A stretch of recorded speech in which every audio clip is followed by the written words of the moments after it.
سروزیر چیخ اندری بابیش و معاون اولش یانیک خامیچک روز 7 اپریل در یک نشست خبری اضطراری خبر دادند که چیخیا 18 کارمند سفارت روسیه را که بنا به معلومات مقامات جمهوری چیخ افسران خدمات ویژه روسیه اسویر و گریو بودند اخراج میکند.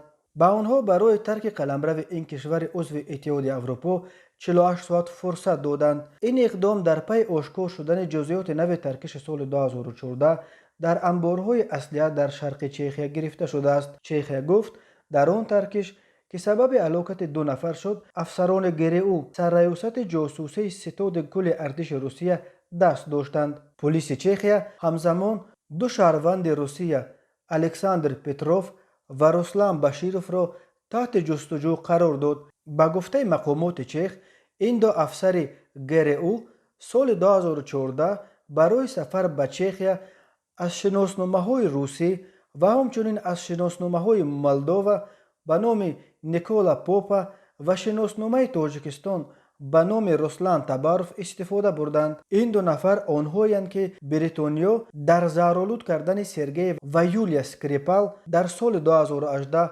گناهکارشان می‌دانند. گفته می شود که آنها افسران گریو بوده. نام اصلیشان اناتولی چیپیگا و الکساندر میشکین می باشد. این بار اول است که افسر خدمات مخصوص روسیه برای استفاده شناسنامه تاجیکستان برای سفر به اروپا عیبدار می شود.